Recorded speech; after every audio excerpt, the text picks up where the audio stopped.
प्यारे साथियों, पिछली वीडियो में हमने देखा था अम्ल क्षार लवण, जो कि आपका चैप्टर का नाम है, उसका हमने परिभाषा देख लिया था।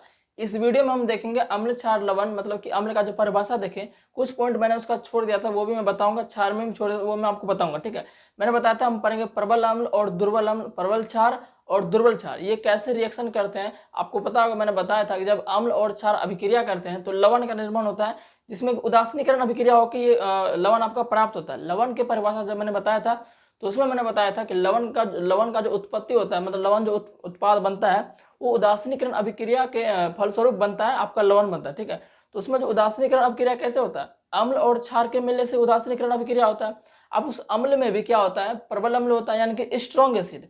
स्ट्रॉन्ग मतलब कि मजबूत, प्रबल मतलब मजबूत, मजबूत अम्ल, और मजबूत क्षार यानी कि strong acid, strong base, weak acid, weak acid weak base. तो इस तरह कुछ रिएक्शन होते हैं, उदासीनीकरण अभिक्रिया ही होगा, लेकिन उसमें कुछ डिफरेंस रहता है, वो मैं आपको बताता हूँ। ठीक है, तो सबसे पहले मैंने जो अम्ल का थोड़ा पॉइंट छोड़ा था वो मैं आपको बता देता हूँ। मैंने एक पॉइंट आपको ये नहीं बताया था कि जो आपका अम्ल होता है, एसिड होता है, एसिड जो होता है आपका, आपके एग्जाम में हमेशा ही आता है, एसिड जो होता है ये नीले लिटमस पत्र को लाल कर देता है। अब लिटमस पत्र क्या होता है ये मैं आपको आगे बताऊंगा, इसी चैप्टर में पढ़ेंगे। लिटमस पत्र, पीएच वैल्यू, पीएच मान, ये सब सारे हम इसी वीडियो में पढ़ेंगे। फिलहाल आप जानिए कि जो अम्ल जो है, यानी कि एसिड जो है, ये नीले लिटमस पत्र को, ये नीले लिटमस पत्र को, इस सबको आप याद रख लीजिए, आपके लिए बेहतर रहेगा।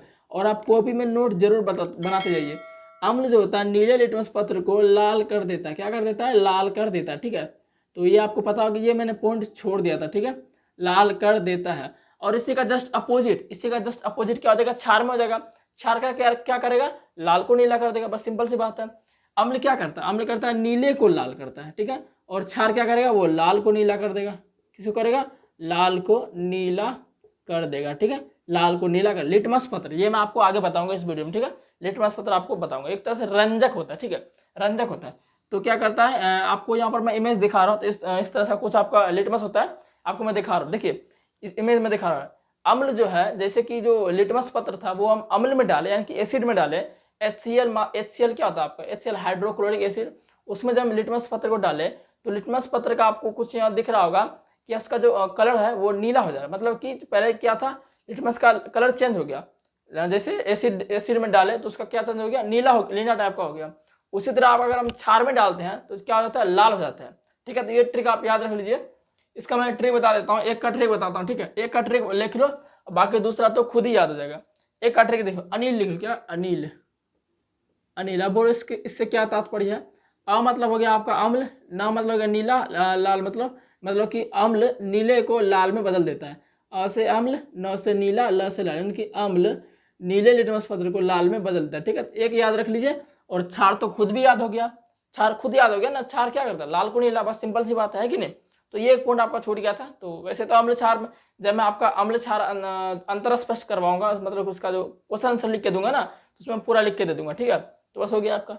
और ये प्रबल अम्ल, दुर्बल अम्ल, प्रबल क्षार, दुर्बल क्षार, ये मैंने लिख दिया है कुछ प्रबल अम्ल के एग्जाम्पल, दुर्बल अम्ल के एग्जाम्पल, प्रबल क्षार, दुर्बल क्षार, ये सब आप लिख लीजिए, कॉपी में सारा नोट बनाते जाइए। ये सब आपका ऑब्जेक्टिव में काम आता है। कब काम आता है? ऑब्जेक्टिव में आपको पूछ देगा कि बताइए कि निम्नलिखित में से कौन सा प्रबल अम्ल है, बताइए कि निम्नलिखित में से कौन सा प्रबल क्षार है, बताइए कि निम्नलिखित में से कौन सा दुर्बल अम्ल है।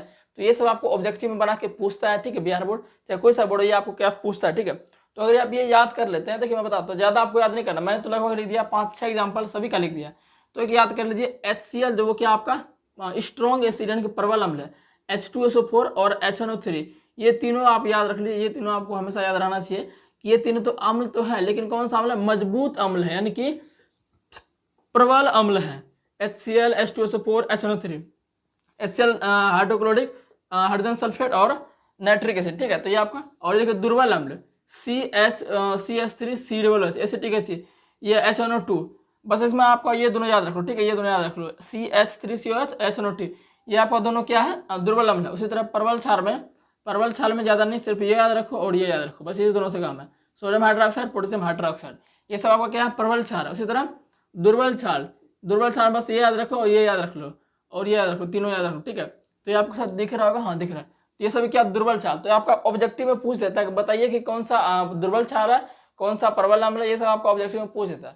अगर आपको ये सब पता रहेगा तो आप आसानी से वो ऑब्जेक्टिव बना सकते हैं। ठीक है, तो आपने देख लिया। अब हम देखते हैं कि जो आपका परवल अम्ल और परवल क्षार जो अभिक्रिया करता है वो लवण तो बनाते हैं, लेकिन कैसे बनाते हैं वो देखते हैं हम, ठीक है। क्या होता है कि जब देखिए अम्ल और क्षार, अम्ल प्लस क्षार, एक काम करता हूं मैं इसको मिटा देता हूं, इसको आप स्क्रीनशॉट ले लो, ठीक है, शुरू में ही लिख लेना, मैं इसको मिटा देता हूँ, ठीक है। जब अम्ल और क्षार अभिक्रिया करता है तो लवण और जल बनता है, ये सबको पता है, लवण और जल बनता है, ये सबको पता है ना।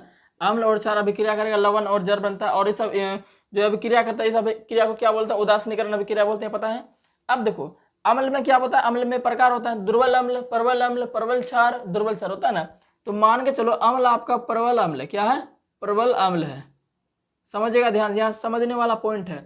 परवल अम्ल और क्षार जो है वो दुर्बल क्षार है, तो क्या है आपका दुर्बल क्षार है, दुर्बल क्षार है। जो आपका रिएक्शन इधर बनेगा लवण जो बनेगा आपका लवण ही बनेगा, देखिए क्या लवण ही बनेगा ना, अम्ल और क्षार अभिक्रिया करेगा तो लवण ही बनेगा, सिंपल सी बात है। लेकिन लवण में भी कैटेगरी होता है, वो किस नेचर का बनेगा ये डिपेंड करता है, ठीक है, ये आपको रखना याद है। परवल अम्ल और दुर्बल क्षार, अब देखो परवल अम्ल मतलब कि मजबूत एसिड, और दुर्बल क्षार, अम्ल क्षार तो लवण बनेगा ही, देखो लवण तो बनेगा ही, और प्लस में क्या बनेगा, प्लस में आपका इधर जल बनेगा, ये बनेगा। अब लेकिन यहाँ देखिए परवल अम्ल और दुर्बल क्षार है, तो परवल मतलब मजबूत और दुर्बल मतलब कमजोर। अब देखिए किसका सबसे ज्यादा पावर है, परवल का ही सबसे ज्यादा पावर है भाई, परवल का सबसे ज्यादा पावर है। तो कौन सा जो आपका लवण बनेगा ये आपका कैसा बनेगा, एसिडिक नेचर का बनेगा, यानी अम्लीय प्रकृति का बनेगा। कैसा बनेगा, अम्लीय प्रकृति का। ऐसा क्यों, क्योंकि यहाँ जो आपका क्या है परवल अम्ल और क्षार क्या दुर्बल, यानी कि जो एसिड आपका बहुत ही स्ट्रॉन्ग एसिड है, और क्षार आपका वो बहुत ही वीक बेस है, कमजोर क्षार है, ठीक है। तो इस तरह से आपका क्या बनेगा, जो लवण बनेगा, ये जो लवण बन रहा है ये आपका लवण बनेगा, लेकिन किस प्रकृति का बनेगा, ये बनेगा आपका अम्लीय प्रकृति का लवण बनेगा। अब मुझे बताओ कि अम्लीय प्रकृति का जब लवण बनता है, अम्लीय प्रकृति का लवण जब बनता है, मैं आपको आगे पढ़ाऊंगा, लगभग कल के वीडियो में वो मैं पढ़ा दूंगा, ठीक है, मैं पढ़ाता हूँ। फिलहाल आप जान लो कि पीएच वैल्यू क्या होता है, पीएच वैल्यू। अब पीएच वैल्यू क्या ये दिखाता है, मतलब ये दर्शाता है हाइड्रोजन प्लस आयन, मतलब कि किसी भी यौगिक में हाइड्रोजन प्लस आयन की कितनी सांद्रता ये आपको बताता है, ठीक है, उसकी कितनी आयनों की संख्या है। तो पीएच वैल्यू यानी कि पोटेंशियल ऑफ हाइड्रोजन इसका नाम होता है, ठीक है, ये मैं आगे पढ़ाऊंगा। फिलहाल आप जानिए कि पीएच जो होता है ये आपका एक तरह से आपको बताता है कि कोई भी विलयन क्या है, अम्लीय प्रकृति क्या है, या उदासीन है, या फिर आपका क्षारीय प्रकृति का है। तो पीएच आपका क्या बताता है, पीएच आपका दर्शाता है कि कोई भी विलयन अम्ल है, अम्लीय है, क्षारीय है, या फिर उदासीन है, ये आपका पीएच वैल्यू बताता है, ठीक है। पीएच वैल्यू आपका 0 से 14 तक होता है, कितना होता है, 0 से 14 तक आपका पीएच वैल्यू होता है, ठीक है। चलो मैं थोड़ा हल्का बता देता हूँ इसके बारे में, फिर तो आगे इसके बारे में पढ़ेंगे थोड़ा और, ठीक है। तो पीएच वैल्यू होता है आपका 0 से 14 तक होता है, ठीक है, 0 से 14 तक। आप पक्का अगर 7 आ जाए, 1 2 3 4 ऐसे मान चलो, चलो यार इस पूरे लिख दो, यहाँ तक पूरा लिख दिया, 1 2 3 4 5 6 7 8 9 10 11 12 13 14 से रखो, ठीक है ना। तो देखो 1 2 3 4 5 6 7, ये पक्का 7 है, फिर इधर 8 9 10 11 12 13 14, ये जो पक्का 7 जो है ये सब क्या है, पीएच वैल्यू है। ये जो पक्का 7 है ये आपका क्या उदासीन होता है। अगर किसी भी विलेन का पीएच मान 7 हो जाए तो उसको हम उदासीन विलयन बोलते हैं। कौन सा विलयन बोलेंगे, उदासीन विलयन बोलेंगे, ठीक है। अगर 7 से इधर कम है, अगर 7 से इधर कम उसको बोलेंगे अम्ल बोलेंगे, और 7 से इधर ज्यादा उसको क्या बोलेंगे, क्षार। मोटा मोटी आप जान लो, आगे फिर करेंगे, ठीक है। तो देखिएगा जब ये अम्लीय प्रकृति का हो गया, ये जो लवण आपका था, जब ये लवण आपका अम्लीय प्रकृति का हो गया, तो बताइए इसका पीएच मान कितना होगा, 7 से कम ही होगा ना। तो पीएच मान क्या मैंने बताया ना, 7 से जितना भी इधर है सब क्या अम्ल है, 7 के बाद जितना भी इधर है वो क्या है, क्षार है। पक्का 7 है तो उदासीन है, न्यूट्रल है, उस पर कोई चार्ज नहीं। न्यूट्रल का मतलब क्या होता है, जब आपका बाइक न्यूट्रल कर देते हैं उस पर कोई चार्ज नहीं होता है ना, कितना भी कर लो कुछ चार्ज होता ही नहीं, ठीक है। तो उसी तरह से पक्का 7 हो जाए पीएच वैल्यू तो क्या हो जाएगा, न्यूट्रल, उस पर कोई चार्ज नहीं रहता है। 7 से कम है तो आपका अम्ल होता है, 7 से ज्यादा तो क्षार। तो यहाँ देखिए जो आपका जो सॉल्ट बना है, यानी लवण बना है, वो अम्लीय प्रकृति का बना है। जो अम्लीय प्रकृति का बना है तो जाहिर सी बात उसका पीएच मान क्या होगा, लेस देन 7 होगा, 7 से कम ही होगा ना। अगर अम्लीय की प्रकृति का बना है तो आपका ये हो गया अम्ल प्रकृति का, ठीक है। आगे देखते हैं और भी एग्जाम्पल इसका है, परवल क्षार, परवल क्षार प्लस दुर्बल अम्ल, दुर्बल अम्ल, ठीक है। अब देखिए सिंपल सी बात है, क्षार अम्ल या अम्ल क्षार एक ही बात है। तो क्षार अम्ल अभी क्या करेगा, क्या लवण बनेगा ना, पहले लवण बनेगा और जल बनेगा, लेकिन कंडीशन बात वही आ गया, परवल क्षार मतलब कि क्षार क्या आपका स्ट्रॉन्ग है, स्ट्रॉन्ग बेस है, और आपका देखिए दुर्बल अम्ल यानी कि जो आपका एसिड है वो क्या कमजोर है। तो बताइए जो मजबूत है वही आएगा ना, तो मजबूत कौन सा है, क्षार है। तो क्या होगा, जो लवण जो बना है ये किस प्रकृति का बनेगा, क्षारीय प्रकृति का बनेगा। किस प्रकृति का? क्षारीय प्रकृति का। और जब क्षारीय प्रकृति का बनेगा तो बताइए इसका पीएच वैल्यू कितना होना चाहिए? क्या होना चाहिए? ग्रेटर देन 7 होना चाहिए ना, यानी कि 7 से बड़ा होगा। पीएच वैल्यू 7 से बड़ा है तो क्या? क्षारीय है। पीएच वैल्यू 7 से कम है अम्ल। अब पीएच वैल्यू पक्का 7 है, उदासीन है, ठीक है ना। तो आपका देखिए प्रबल, क्षार, दुर्बल अम्ल, ये समझना बिल्कुल आसान है, ये समझना बिल्कुल आसान है। जो मजबूत है यानी कि प्रबल, जिसके इधर प्रबल है, देखो उदासीनीकरण अभिक्रिया होगा, लेकिन जिसमें प्रबल लगा बस वो प्रकृति का होगा। प्रबल क्षार प्रकृति का, और प्रबल अम्ल होता है तो अम्लीय प्रकृति का होता है, ठीक है ना। अब ये तो समझ गए। अब एक और था आपका, अगर प्रबल अम्ल, दोनों प्रबल रहे, प्रबल अम्ल प्लस प्रबल क्षार, अगर ऐसा है तो क्या आप बोलोगे? लवण तो बनेगा ही भाई, लवण प्लस जल बनेगा। अब जो लवण बनाए चुपचाप लवण बनेगा, चुपचाप लवण एकदम से उदासीन बनेगा ना, तो इसका मतलब देखिए अम्ल और क्षबल दोनों क्या, दोनों एक साइज के, तो अपने गुणों को वो नष्ट करके लवण बना लेगा, सॉल्ट बना लेगा, ठीक है। तो इसमें क्या होगा? पक्का लवण, उदासीन लवण बनेगा। और यहाँ जो लवण बनेगा, जो प्रबल क्षार दुर्बल अम्ल, ये सब आपको समझा दें मैंने पूरा, ठीक है। तो ये आपका प्रबल अम्ल और प्रबल क्षार, जो दुर्बल क्षार, ये सब आपको पूरे जान गए, ठीक है। तो इस तरह से आपका ऑब्जेक्टिव में पूछेगा। ऑब्जेक्टिव में कैसे क्वेश्चन पूछेगा मैं बता देता हूँ। ऑब्जेक्टिव में क्वेश्चन पूछेगा आपका, यदि प्रबल क्षार और दुर्बल अम्ल, प्रबल क्षार दुर्बल अम्ल को अभिक्रिया कराया जाए तो लवण बनेगा, वो किस प्रकृति का बनेगा? अब दिमाग लगाना भाई, कौन सा मजबूत है उस प्रकृति का बनेगा। सिंपल सी बात है, ऐसे आप ऑब्जेक्टिव्स को बना लोगे, ठीक है। तो इतना तक समझ गए। अब आगे देखते हैं, आगे एनसीईआरटी में क्या है वो हम देखते हैं, ठीक है। आपका यह है कि अम्ल और क्षार धातु के साथ कैसे अभिक्रिया करते हैं, ये आपका अगला टॉपिक है, इसको अच्छे से समझते हैं। देखिए अम्ल और क्षार, अम्ल और क्षार धातु के साथ अभिक्रिया करना, किससे करना है? धातु के साथ अभिक्रिया करना। अब धातु क्या होता है? धातु आपका ये होता है जो इलेक्ट्रॉन को त्याग कर आपको अपना वो धनान प्रदान कर लेता है, उसे हम धातु बोलते हैं। जैसे आपका लोहा चांदी, लोहा वगैरह चांदी सोना, ये सब आपका क्या है? एल्युमिनियम जिंक, ये सब पड़े होंगे ना एलिमेंट, जो ये सब तत्व है, ये सब क्या आपके धातु है, ठीक है। तो चलिए धातु के साथ इसको अभिक्रिया कराते हैं। मान चलो कोई हम अम्ल लेते हैं। सबसे पहले आप ये जान लो कि अम्ल और क्षार, अम्ल प्लस क्षार अभिक्रिया करके लवण और, सॉरी अम्ल नहीं धातु लेंगे ना, हाँ धातु लेना ना, अम्ल और धातु अभिक्रिया करके लवण और हाइड्रोजन गैस मुक्त करते हैं। क्या करते हैं? हाइड्रोजन गैस मुक्त करते हैं, ठीक है। मुक्त कैसे हम लेते हैं ना, ये हमने सिंबल पढ़ा है ना पहले चैप्टर में, रासायनिक अभिक्रिया में समीकरण में पढ़ाई है सिंबल, ठीक है। तो अम्ल और धातु जैसे ही अभिक्रिया करते हैं तो लवण तो बनता ही है, प्लस में साथ में हाइड्रोजन गैस मुक्त होता है। क्या होता है? हाइड्रोजन गैस मुक्त होता है, ये आपको पता होगा। अब हम थोड़ा जो एलिमेंट है उसके साथ देखते हैं। एलिमेंट मान से अम्ल आपका ले लिए हम, चलो अम्ल ले लेते हैं, H2SO4 आपका एसिड ले लीजिए, जो कि स्ट्रॉन्ग आपका एसिड है। और धातु ले लेते हैं, चलो जिंक ले लिए, ठीक है, जिंक धातु ले लिए। अब जब ये अभिक्रिया करेगा, अभिक्रिया करेगा तो क्या करे? संयुक्ता के आधार पर अभिक्रिया करता है ना, एक धन मूलक होता है, एक ऋण मूलक होता है, वो आपका जब सूत्र बनता है तो वो देखिए। तो आपका देखिए क्या बनेगा? लवण बनेगा ना। यहाँ देखिए अम्ल और धातु अभिक्रिया करके लवण बनेगा, तो यहाँ तो लवण बनेगा ही बनेगा, बनेगा ना। और इधर आपका क्या होगा? हाइड्रोजन गैस होगा। अब देखो इधर चुपचाप आप हाइड्रोजन गैस लिख दो, ठीक है, हाइड्रोजन गैस लिख, क्योंकि हाइड्रोजन गैस बनना ही बनना है, हाइड्रोजन गैस आपका बनना ही बनना है। तो देखो ये अभिक्रिया करके जिंक जो है SO4 के साथ अभिक्रिया, क्योंकि ये लवण बनेगा तो जर्डन SO4 हो जाएगा आपका। अब देखिए कैसे होता है, जर्डन, जो जर्डन होता है इसका आपका जो चार्ज होता है वो 2 होता है, 2+ होता है, और जो SO4 है इसका चार्ज 2- होता है। तो ऐसे करके आपका ये अभिक्रिया मतलब कि सूत्र बनता है आपका, ये क्लास 9th में आपने पढ़ा होगा, ठीक है। तो ये सब हमें बताने की जरूरत नहीं है, ये सब आपको पता होना चाहिए, जब आपने 9th में पढ़ा होगा, ठीक है। तो आपका क्या होता है, एक होता है आपका ये जर्डन होता है, ये होता है आपका धन मूलक, और जो SO4 होता है ये आपका ऋण मूलक होता है, ठीक है, इससे सूत्र बनता है। तो ये दो खत्म ही हो जाएगा, क्या बनेगा? जर्डन SO4 बन जाएगा, और इधर आपका हाइड्रोजन गैस मुक्त होगा। तो जर्डन SO4 जो बना ये आपका क्या है? एक तरह से लवण है, क्या है? लवण है, और ये आपका हाइड्रोजन गैस है, ठीक है। तो देखिए इसमें आपका एक प्रयोगशाला दिया गया है बुक में, मैं आपको दिखाता हूँ।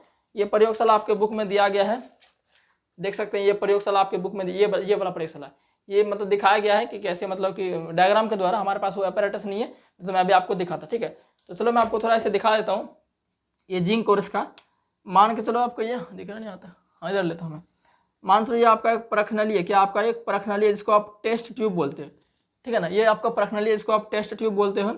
इसमें हमने क्या किया, जिंक का छोटा छोटा आपका, एक तरह से बोले तो पत्थर ले लिया, जिंक का छोटा सा टुकड़ा, जिंक का छोटा छोटा टुकड़ा ले लिया, ठीक है। ऊपर से हमने H2SO4 इसमें डाल दिया, क्या डाल दिया? H2SO4 इसमें डाल दिया, तनु डालें, ठीक है ना, तनु H2SO4 डाला, सांद्र नहीं डाले। तो जैसे में इसमें पहले क्या लिया, इस परखनली में हमने ये जिंक का टुकड़ा ले लिया, फिर आपका जो आपका ये था H2SO4 हमने इसमें डाल दिया। जैसे ही हमने इसमें डाला तो कुछ लगभग 5-6 मिनट के बाद आपका ये अभिक्रिया होगा, थोड़ा समय लगता है अभिक्रिया होने में। तो 5-6 मिनट के बाद आपका क्या होता है, इससे आपका एक जो आपका हाइड्रोजन गैस निकलने लगता है, जिससे यहाँ निकला है ना हाइड्रोजन गैस, तो आपका ये हाइड्रोजन गैस निकलने लगता है। ठीक है, हाइड्रोजन गैस निकलने लगता है। अब यहाँ बात आती है कि इसको हमें चेक करना है कि हाइड्रोजन गैस निकल रहा है सही में। हाइड्रोजन गैस क्या होता है, हाइड्रोजन गैस आपको पता होना चाहिए बहुत ही ज्वलनशील गैस होता है। हाइड्रोजन गैस क्या होता है, बहुत ही ज्वलनशील गैस होता है। तो इसमें क्या है कि हमें पता करना है कि चेक करना है। आपको एग्जाम में आता है, बताइए कि हाइड्रोजन गैस को हम कैसे चेक करें। अगर अभिक्रिया हो रहा है, अम्ल और धातु अभिक्रिया कर रहा है, तो उसमें जो हाइड्रोजन गैस निकल रहा है उसको आप कैसे चेक करेंगे कि वो हाइड्रोजन गैस ही है। ये आपको एग्जाम में आता है और ये बुक में भी दिया गया, तो हम आपको चेक करके बताएंगे। ठीक है, तो देखिएगा ये आपका प्रश्नली था, इसमें हम जिंक का टुकड़ा लिया और जो डाले हम, ये आपका क्या डाले, H2SO4 डाले, जिससे डाले तो कुछ समय अभिक्रिया होने के बाद ये आपका हाइड्रोजन गैस ऐसे निकल गया। ठीक है, ऐसे निकल गया। तो जैसे मतलब कि जब निकलने लगा तो आपका जो आपका जब निकले कुछ बुलबुला के रूप में निकलने लगा। कैसे, बुलबुला के रूप में निकलने लगा। तो इसको जांच करना, तो जांच कैसे करेंगे, देखिए जांच करेंगे मतलब जब आप इसको जांच करिएगा तो आपका पॉप साउंड जैसा आवाज ऐसे निकलेगा, ऐसे निकलेगा, ऐसे निकलेगा। कैसे निकलेगा, जैसे आप मतलब हाइड्रोजन गैस निकल रहा है, आप कोई जली हुई मोमबत्ती या माचिस जला के ले जाओ, ये जो आपका निकल रहा है ना, ये जो आपका हाइड्रोजन गैस निकल रहा है, हाइड्रोजन गैस, हालांकि बुक में ऐसे नहीं बताया, लेकिन मैं अपने मन से बता रहा हूँ। ये जो आपका हाइड्रोजन गैस निकल रहा है ऐसे ऐसे ऊपर, ये हमें पता नहीं कि कौन सा हाइड्रोजन गैस है या फिर और कुछ है। तो यहाँ पर क्या करेंगे, एक मोमबत्ती ले लेंगे हम। क्या करेंगे, एक मोमबत्ती, चलो ये आपका क्या है, एक तरह से मोमबत्ती है, मोमबत्ती है आपका, ये मोमबत्ती जला हुआ मोमबत्ती है, ये मोमबत्ती क्या जल रहा है। जैसे ही इसके पास ले जाइएगा तो आपका पॉप साउंड आवाज ऐसे ऐसे आपका आवाज निकलेगा। ठीक है, ये मोमबत्ती जब ले जाएगी, मोमबत्ती नहीं, आप माचिस की तिल्ली भी अगर जला के ले जाओ यहाँ पर आपका क्या बोलेगा, बहुत आवाज करेगा, पॉप साउंड जैसा आवाज करेगा। ठीक है, तो पॉप साउंड जैसा आवाज किया तो समझो कि वो क्या है, हाइड्रोजन गैस है। तो इस तरह से आप हाइड्रोजन गैस की जांच कर सकते हो। देखो यहाँ पर भी किया गया है, देखिए बुक में कुछ इस तरह से बताया गया। बुक में क्या गया है, ये जो आपको प्रश्न यहाँ बहुत स्टैंड वगैरह वर्णन वगैरह लेके बताया गया है ताकि आपको अच्छे समझ में आए। ये आपका देखिए, ये क्या प्रश्नली में हाइड्रोजन गैस के बुलबुले देखो ऐसे निकल रहे हैं। ये क्या किया, यहाँ जो था ये आपका प्रश्नली था, इसमें करके ऊपर एक कीप जैसा लगा दिया, उसमें छेद करके एक पाइप निकाल दिया है। पर देखो प्रवाह नलिया लिखा हो, प्रवाह नलिया आपको बुक होगा तो देखे होंगे। और इस साबुन के पानी में डाल दिया है, साबुन का जो विलेन है उसमें डाल दिया पाइप, जो हाइड्रोजन गैस निकल रहा है ऐसे आपको पाइप निकाल के ये पाइप साबुन के विलेन में डाल दिया। अब साबुन के विलेन में डाले से मतलब पॉप साउंड से कर रहा है ना, एक तरह से निकल रहा है, तो बुलबुला निकल रहा है ना, तो बुलबुला निकलने के चेक कर रहा है कि वो कौन सा गैस है। तो देखो यहाँ पर मोमबत्ती जलाया है, तो मोमबत्ती जैसे यहाँ जलाया तो आपका पॉप साउंड से ऐसे आवाज निकला कुछ आपका। ठीक है, तो समझ गया ना, पॉप साउंड ऐसे होता है, वो क्या आपका हाइड्रोजन गैस है। ठीक है, तो ये आप बिल्कुल अच्छी तरह से समझ रहे। आप इसका रिएक्शन तो हमने लिख ही दिया, रिएक्शन तो हमने लिख दिया, ये आपका रिएक्शन है। अब बात आती है कि एग्जाम में आपका प्रश्न कैसा, एग्जाम में आपका ऐसे ही आएगा कि अम्ल और क्षार अम्ल और धातु अभिक्रिया कैसे करते हैं उसको आप दर्शाइए। क्या होता है जब अम्ल और धातु अभिक्रिया करके हाइड्रोजन गैस बनाते हैं, उसको आप कैसे चेक करेंगे, ये आपको एग्जाम में प्रश्न आते हैं। ठीक है, इसको आपको ऐसे सॉल्व करना। ठीक है, और आगे हम और कुछ है देखते हैं, और आगे क्या, क्षारक धातु के साथ फिर आपका क्या है, क्षारक। तो क्षारक वाला देख लेते हैं एक बार। ठीक है, क्षारक वाला देख लेते हैं एक बार हम। तो देखिए क्षार और धातु, जब क्षार और धातु अभिक्रिया करेगा तो इसमें कोई ज्यादा परिवर्तन नहीं होता है, परिवर्तन होता है लेकिन बहुत कम परिवर्तन। जैसे अम्ल और धातु अभिक्रिया हुआ ना, उसमें क्या था, लवण और लवण और हाइड्रोजन गैस निकलता था, उस तरह कुछ ऐसा ही इसमें भी होता है। क्षार और धातु जब अभिक्रिया करेगा इसमें भी लवण बनेगा और हाइड्रोजन गैस निकलेगा। हमने एक क्षार लिया NaOH, जो कि आपके बुक में भी दिया, बुक में भी ये एग्जाम्पल लिया, इसलिए हमने ये दिया ताकि आपको अच्छे समझ में आए। NaOH इसको बोलते हैं सोडियम हाइड्रोक्साइड, और जिंक लिया, जिंक धातु, यानी कि ये क्षार और ये धातु जब ये अभिक्रिया करेगा तो क्या बनता है, NaZnO2, यानी कि सोडियम जिंकेट बनता है, और ये आपका हाइड्रोजन गैस। फिर वही तो आपका क्या था, जब पूछेगा एग्जाम में, जब क्षार धातु के साथ अभिक्रिया करता है तो क्या बनता है, लवण बनता है और हाइड्रोजन गैस निकलता है। लेकिन हाइड्रोजन गैस हमेशा साथ नहीं निकलता है, हाइड्रोजन गैस हमेशा इसमें नहीं निकलेगा क्षार वाले में। ठीक है, और NaOH तो क्या क्वेश्चन ये पूछेगा कि क्षार और धातु अभिक्रिया करके क्या बनाएंगे, लवण ही बनाएंगे और हाइड्रोजन गैस बनाएंगे। ठीक है, तो ऐसे आपका एग्जाम में क्वेश्चन पूछ लेगा अम्ल और क्षार का धातु से। तो ये टॉपिक आपका क्या हो गया, क्लियर हो गया, ये टॉपिक आपका क्लियर हो गया। अब वीडियो साथ लंबा हो चुका है। ठीक है, हमारे पास उतना टाइम भी नहीं है, तो वीडियो को एडिट भी करना पड़ता है बहुत समय, और भी आपका वीडियो अपलोड होता है। ठीक है, तो हम सोचे छोटा छोटा, लेकिन पता नहीं बड़ा कैसे हो जाता है। ठीक है, तो कोई बात नहीं, अगली वीडियो हम करेंगे, अगली वीडियो हम करेंगे वो करेंगे धातु कार्बोनेट तथा धातु हाइड्रोजन कार्बोनेट अम्ल के साथ कैसे अभिक्रिया करता है, ये करेंगे। फिर देखेंगे अम्ल एवं क्षारक परस्पर कैसे अभिक्रिया करते हैं, इसको हम देखेंगे। ठीक है, तो आज के लिए बस इतना ही। अगर वीडियो पसंद आया तो लाइक जरूर करना, और आपका जो वीडियो है वो सब जरूर देखना। आपका क्या है, 12 बजे आपका अर्थशास्त्र का वीडियो अपलोड हो जाता है, और आपका संस्कृत का तो अभी आया नहीं, मैं बता दूंगा। ठीक।